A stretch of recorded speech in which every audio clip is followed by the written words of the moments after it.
அவர் என்ன நான் அப்பான்னு சொல்றது, நம்ம அப்பா தான் ஹைதராபாத்ல இருக்கிறாரு. அந்த மாதிரி. அவர் சொன்னாரு, கூப்பிட்டு வச்சு எனக்கு புரிய வச்சாரு. இது ஷூட்டிங்மா.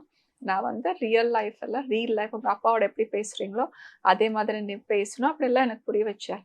ஸோ ஃபர்ஸ்ட் டே அவரோட அப்பா, நான் பொண்ணு. என்னோட ம். கேரக்டர் நேம் பாரதி, தேவா படத்துல. பாரதி இங்க வாம்மா சொல்லுவாங்க. நான் என்ன அப்பா சொல்லணும். ஸோ பாரதி இங்க வாம்மா அப்பா. நான் அதுக்கே 2 டேக்கு 3 டேக்கு எடுத்துட்டே இருந்தேன். Because I was like shivering. எல்லாருமே ஒரு டிஃப்ரெண்ட் யூனிட், இவ்வளோ பேர் ஆட்கள், கேமராமேன் எல்லாமே யூனிட் எல்லாம். இது என்ன எனக்கு ஒண்ணுமே புரியல. ஜாலியா நம்ம பாட்டுக்கு இங்க என்ன இப்படி வச்சு இப்படி பண்றாங்களேன்ட்டு. ஸோ ஹாஃப் சாரி போடுறது கூட எனக்கு சுத்தமா பழக்கம் இல்ல. ட்ரெஸ்ஸஸ் அந்த மாதிரி தான் போட்டிருந்தேன். அந்த ஹாஃப் சாரி போட்டு நடக்கிறதே எனக்கு ரொம்ப கஷ்டமா இருக்கு.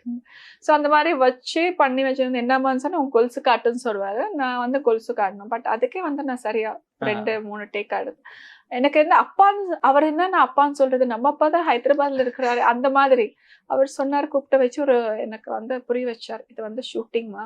நான் ரியல் லைஃப் இல்ல, ரீல் லைஃப். உங்க அப்பாவோட எப்படி பேசுறீங்களோ, அதே மாதிரி நீ பேசணும். அப்படிலாம் எனக்கு புரிய வச்சாரு. அதுக்கப்புறம் நான் கொஞ்சம் செட் ஆயிட்டு ம். ஓகே பண்ணிட்டேன். டேக்.